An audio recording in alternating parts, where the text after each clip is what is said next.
नमस्कार दोस्तों। तो इन वीडियो सीरीज में अभी तक हमने डिस्कस करा था कि हमारा ग्राफ क्या होता है, क्या क्या उसके टाइप्स थे और कैसे हम उसको रिप्रेजेंट करते हैं। तो आज हम डिस्कस करने वाले हैं ट्रेवर्सिंग इन द ग्राफ, जिसमें हम दो तरह से ट्रेवर्सिंग कर सकते हैं, बीएफएस एंड डीएफएस। और आज हम डिस्कस करेंगे कि हम बीएफएस किस तरह से करते हैं। मेरा नाम है आंचल और आप देख रहे हैं द इनसाइड कोडर्स। तो आइए दोस्तों शुरू करते हैं।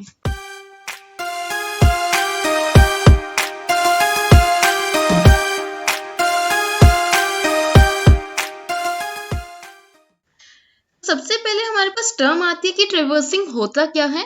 अभी तक हमने हर उसमें देखा था कि traversing is a technique to visit each and every node that is exactly once. तो अभी तक तो हमें कोई इश्यू नहीं था, क्योंकि हमने जितने भी बार ट्रेवर्सिंग करी तो वो कोई प्रॉब्लम नहीं आती थी, क्योंकि हम सिर्फ और सिर्फ लीनियर डेटा स्ट्रक्चर में कर रहे थे। तो जब हम एरे, स्टैक, क्यू इनकी ट्रेवर्सिंग कर रहे थे तो कोई प्रॉब्लम ही नहीं थी। लेकिन अब हमें ट्रेवर्सिंग करनी है एक नॉन लीनियर डेटा स्ट्रक्चर में। अब नॉन लीनियर डेटा स्ट्रक्चर का प्रॉब्लम क्या है कि एक नोड काफी तरह से दूसरे नोड से कनेक्ट हो सकती है। जैसे हमने देखा था कि यहाँ पर हमारे पास मेनी टू मेनी रिलेशनशिप आता है।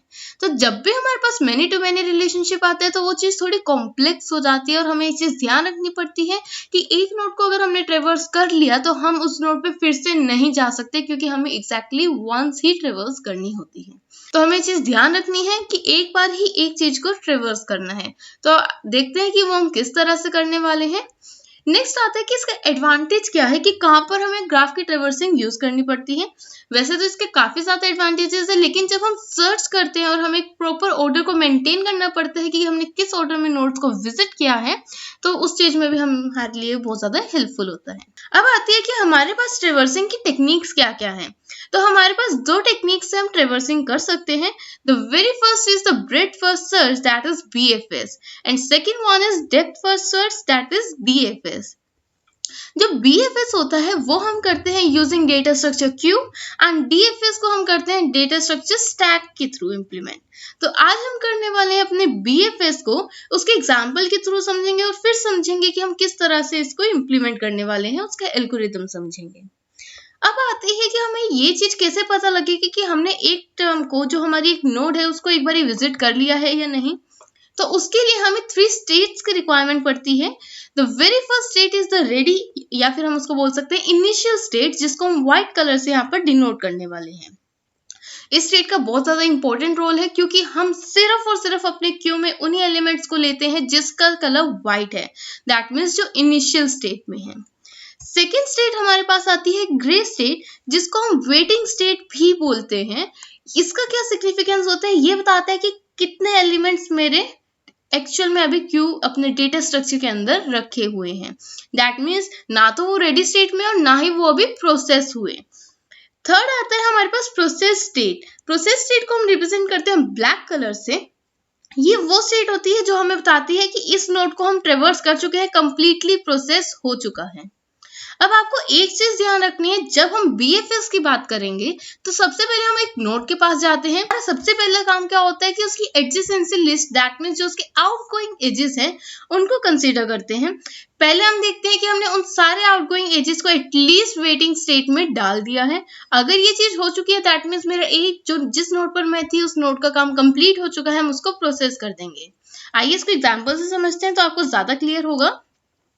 सही है, मेरे पास ग्राफ है जिसकी मुझे ट्रेवर्सिंग करनी है।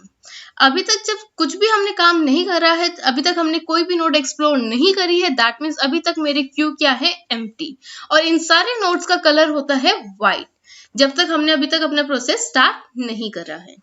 अब हमारे पास सेकेंड प्रोसेस होता है, जो हमारा सबसे पहला काम है, दैट इज हमें अपने सोर्स नोड को सिलेक्ट करना होता है कि हम कहाँ से स्टार्ट करेंगे ट्रेवर्सिंग।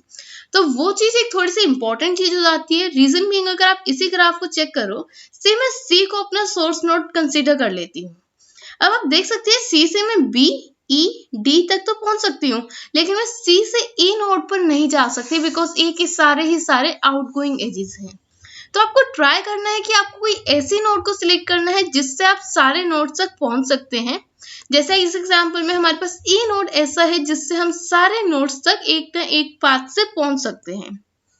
लेकिन ऐसा जरूरी नहीं है, आप काफी एग्जांपल्स इस तरह के भी देखेंगे जहां पर हमारे पास हमें एक से ज्यादा सोर्स नोड को सिलेक्ट करना होता है, तो वो भी कंडीशन करेक्ट होती है। आपको ऐसे सोर्स नोड कंसीडर करना है जिससे आपने जितने ज्यादा पॉसिबल है उतने नोड्स तक पहुंच गए।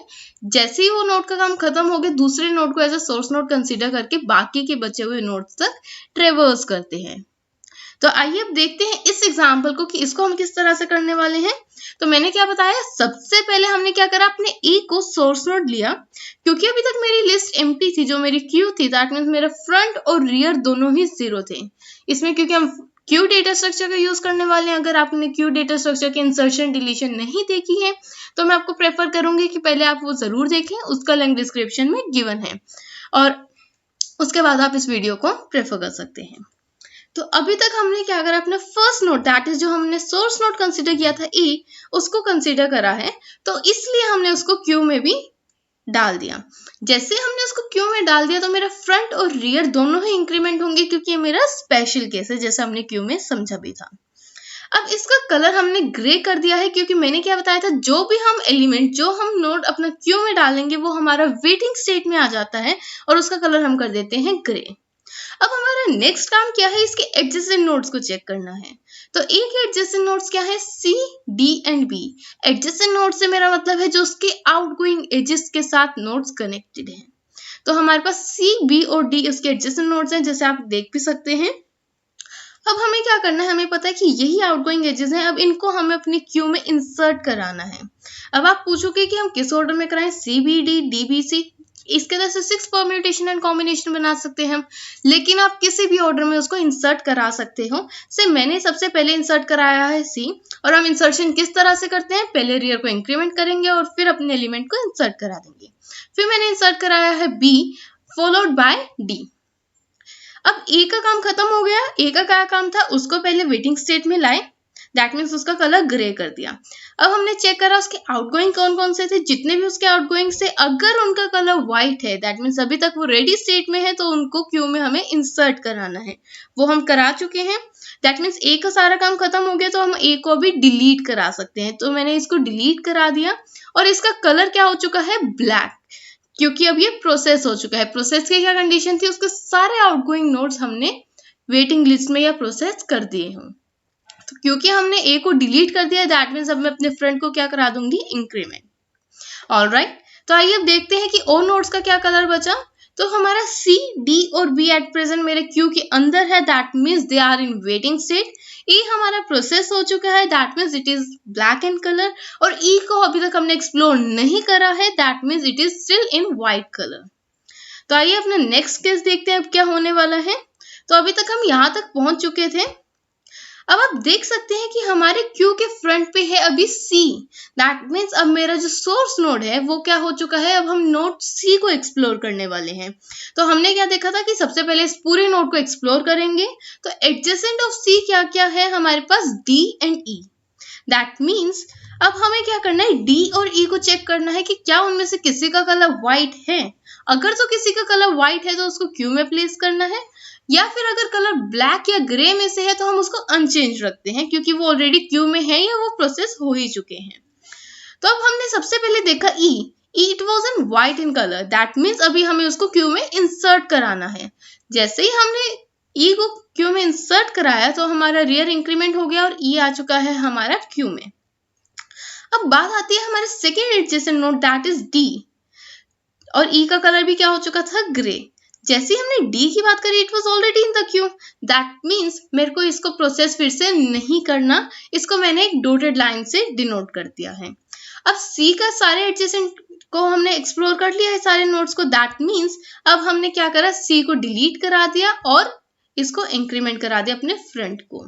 और अब सी का कलर कितना हो जाएगा, ब्लैक, बिकॉज सी भी हमारा कंप्लीटली प्रोसेस्ड हो चुका है।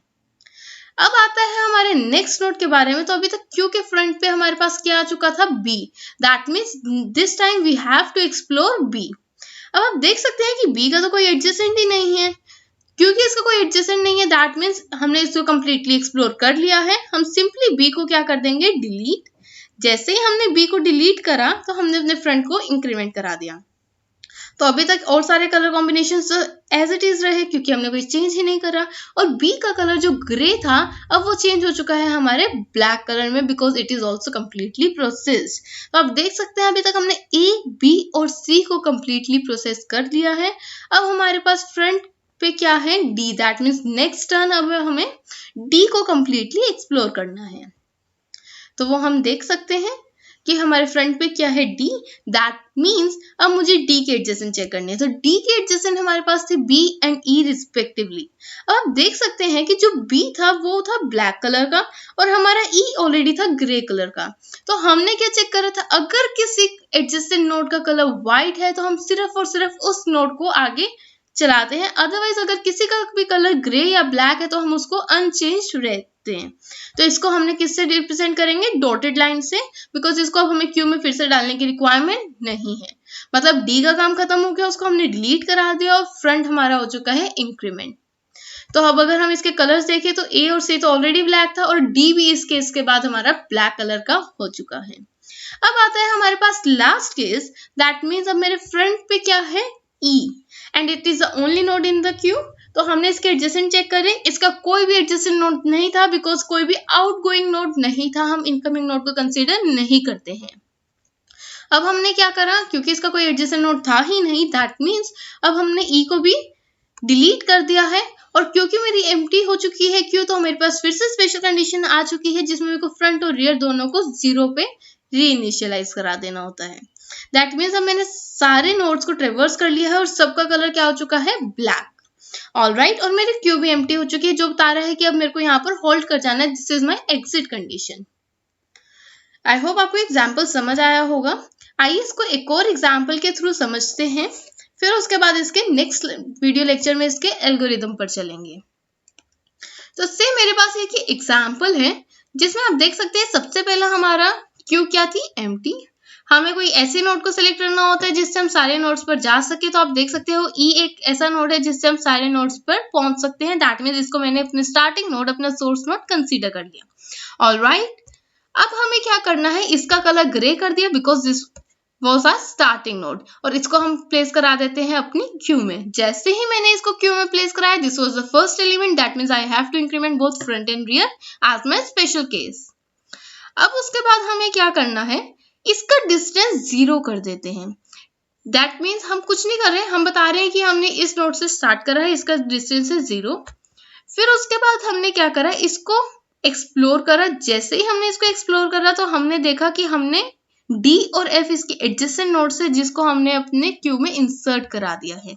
जैसे ही हमने इसको क्यू में इंसर्ट कराया, इंसर्ट हम किसी भी ऑर्डर में करा सकते थे जैसे आपने देखा है। तो ई का काम कंप्लीट हो चुका है, इसको हमने ब्लैक कलर का दे दिया है और इसको हम क्या कर चुके हैं, डिलीट। जैसे ही हमने इसको डिलीट कराया तो अपने फ्रंट को इंक्रीमेंट करा देंगे। आप देख सकते हैं कि जो डी और एफ है उनका हमने डिस्टेंस कर दिया है 1। मतलब सबसे पहले मैंने ई से स्टार्ट करा था, सेकेंड टाइम मैं पहुंची हूँ डी और एफ पर। ऑलराइट, अब हमने इन दोनों को इंसर्ट कराया और ई का काम खत्म, तो ई को डिस्कार्ड कर दिया, उसका कलर ब्लैक हम कर चुके हैं। अब हमें क्या करना है नेक्स्ट, कि अब हमारे जो फ्रंट पर है दैट इज डी, हमें उसको एक्सेस करना है। तो हमारे डी के आउटगोइंग क्या है, सिर्फ और सिर्फ सी। तो हमने क्या करा, सी को अपने क्यू में इंसर्ट कराया। जैसे ही हमने सी को इंसर्ट कराया तो चेक करा कि डी का और कोई आउटगोइंग नहीं था, दैट मीन्स इसको हम ब्लैक कलर का कर देंगे और डी को हम कर देंगे डिलीट। ऑलराइट, जैसे हमने डी को डिलीट करा तो हमारा जो एफ है वो हमारा इंक्रीमेंट हो चुका है 3 पर। अब आप देख सकते हैं कि इसका डिस्टेंस हमने इंक्रीमेंट कराया है, दैट इज 2। मतलब हम ई से चले थे, सबसे पहले हमने प्रोसेस करा अपना, एक्सप्लोर करा डी और एफ को जिसको हमने 1 से डिस्टेंस से डिनोट करा है। उसके बाद हमने एक्सप्लोर करा नोड सी को जिसको मैंने सेकेंड, दैट मीन्स 2 डिस्टेंस दिया है। तो अब मेरे फ्रंट पर क्या है, F, that means this time I have to explore F. तो एफ तो अपने आप को ही डिनोट कर रहा है जो ऑलरेडी ग्रे कलर में है, तो हम तो सिर्फ व्हाइट कलर वालों को चेक कर रहे थे जो अभी तक हमारे वेटिंग स्टेट में नहीं आए हैं। दैट मीन्स एफ का भी काम हमारा हो चुका है। तो क्योंकि एफ भी हमारा काम खत्म हो गया है, दैट मीन्स अब मैं एफ को भी यहाँ से डिलीट कर दूंगी। तो अब मेरे पास नेक्स्ट क्या बचा है, सी। आप देख सकते हैं मेरा फ्रंट किसको डिनोट करेगा, सी को। जैसे ही मैं सी नोड पर पहुंचूंगी मैं चेक करूंगी उसके आउटगोइंग्स क्या क्या है, तो उसका आउटगोइंग था सिर्फ 1, दैट इज बी। तो मैंने इसको एक इंक्रीमेंट करके डिस्टेंस प्रोवाइड कर दिया, दैट इज 3, और उसको इंसर्ट करा दिया था अपने क्यू में एट द रियर पोजीशन। जैसे ही हमने ये काम करा तो सी का भी सारा एक्सप्लोरेशन खत्म हो चुका है, दैट मीन्स इसका कलर ब्लैक कलर, और इसको भी डिलीट कर दिया अपने क्यू से। और अब हमारे पास क्या आ जाएगा फ्रंट पर, बी। तो जैसे ही हम बी पर पहुंचे, अब हमें इसका डिस्टेंस हम 3 कर चुके थे, अब हमारे पास नेक्स्ट आउटगोइंग क्या है, ए, जिसका हमने डिस्टेंस कितना कर दिया है 4, और उसको इंसर्ट करा दिया अपने क्यू में। अब बी का भी काम खत्म हो गया, अब हमने बी को भी डिलीट कर दिया है, दैट मीन्स सिर्फ और सिर्फ ए बच रहा है मेरे क्यू में। अब क्यू के साथ कोई आउटगोइंग बचा ही नहीं है, दैट मीन्स हमारे पास था C, but C was already black in colour, तो उसको तो हम कंसिडर नहीं करते थे। मतलब मेरे सारे एक्सप्लोरेशन खत्म हो गए, तो मैंने ए को भी डिलीट कर दिया और फ्रंट और रियर को इनिशियलाइज करा दिया है 0 पर, जिस वजह से मेरे पास आप देख सकते हैं ये ट्रेवर्सिंग का ऑर्डर आ चुका है, जो मैंने ब्लू कलर से शो करा है, जिसको हम इस तरह से भी रिप्रेजेंट कर सकते हैं, that is E followed by D followed by F followed by C followed by B followed by A. This is the traversing order as per BFS of this graph. अब हम इसको चेक करेंगे कि इसका algorithm किस तरह से लिख रहे हैं, और फिर हम जाएंगे अपनी DFS पर। और जब हम DFS यूज करेंगे तो हमारा ये ट्रेवर्सिंग का ऑर्डर चेंज आता है, बिकॉज उसमें हम different data structure that is stack use करेंगे।